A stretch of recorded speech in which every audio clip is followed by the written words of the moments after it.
So how do you get this impossibly flat valley in front of these impossibly steep mountains? That's what this video is all about. It's a geology lesson on the Teton Mountains and the Valley of Jackson Hole and why they're so stunning and why they're so picturesque. Really quick, I am Mickey with Free Roaming Photography. If you want to support me, I have links down in the description. It is greatly appreciated. I love you all for it. But we're going to jump into the video.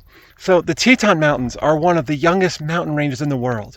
By comparison, the Rocky Mountains and the Sierra Nevadas are both about 50 million years old. The Appalachians are about 300 million. So that makes the Tetons basically like little babies. But the reason they're so steep and jagged is because being so young, they haven't had as many ice ages eroding them down like other mountain ranges. And on top of that, they are still growing. So the Teton Mountains, being so young, are still growing. There is an active fault line at the base that is pulling them apart. And so a lot of times, we're going to come back to that, but a lot of times they get lumped in with the Rocky Mountains. The Rocky Mountains are not one solid mountain range. They are a collective of other mountain ranges that stretch from northern New Mexico up into Canada, Alberta and British Columbia to be specific. So they are just made up of lots and lots and lots of different mountain ranges, like the San Juans in Colorado, the Front Range in Colorado, the Uintas in Utah. Here locally, we have the Grovant Mountains. They border the east and the southeast, and even the south, the Valley of Jackson Hole. Farther to the south, there are the Snake River Mountains. And up north, not really visible from this vantage point, but bordering the north side of the valley of Jackson Hole are the Absaroka Mountains. Those are all about 50 million years old, but the Teton Mountains are not. So they are technically, geologically speaking, the Teton Mountains are actually not part of the Rocky Mountains. And that is because there's a different set of processes going on that formed them. For the last 50 million years or so, the North American plate has been stretching itself apart.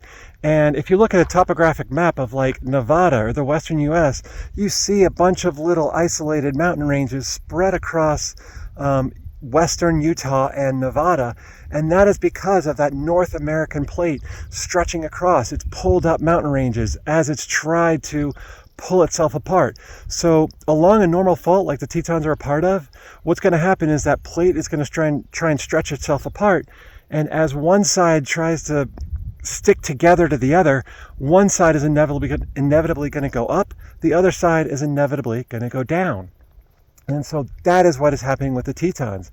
This is the farthest northeastern corner of that basin and range, North American plate stretching across. And so what you're getting is this massive, impossibly steep, massive Teton mountain range with this impossibly flat valley. But the valley doesn't look like it's really dropped that much. So why is that? That is because over the ice ages, this valley has just been filled in with a lot of rocks and gravel, essentially just glacial outwash. And that's why throughout the valley, all you see is just sagebrush growing. That's pretty much the only plant, aside from grasses and wildflowers, that get a foothold in enough to really populate the area. Now, you do see some trees in the background. Those are cottonwood trees. They are lining Ditch Creek back there. So the exception to that is that you're going to see cottonwood trees where there's a creek, where there's water, a river maybe. The other exception is you're going to see some evergreens at different parts of the valley where there was a glacier that actually deposited soil for trees to grow. But most of Jackson Hole, especially the southern half, is just glacial outwash. So all you're getting is rocks and gravel. And that is why it doesn't look like it sank as much as it supposedly should have.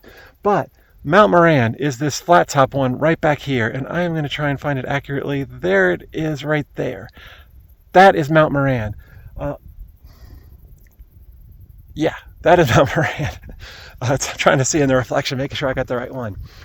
If you wanted to get the same layer of rock that is at the top of Mount Moran, and you wanted to find that same layer before it started separating, you would have to dig in the valley 24,000 feet, give or take, because that is how deep the valley is. That's how much it has sank, and that is how much glacial outwash has just filled the valley. There is no soil, very little soil. And so as a result, the homesteaders had a really hard time making a living out here. But that is essentially the geologic story of Jackson Hole. That's why you have these steep mountains. That's why you have this expansive open flat valley that extends for miles and miles and miles. So yeah, that was your geologic lesson for the day. If you enjoyed this, please like and subscribe. I've got lots more content like this. Also just more photography related content, but I also just love sharing information about this area. So that's what this is about. If you want to support me, I have links down in the description. And any questions or comments, I love reading them. Please post them down below, and I will see you all next time. Thank you so much for watching.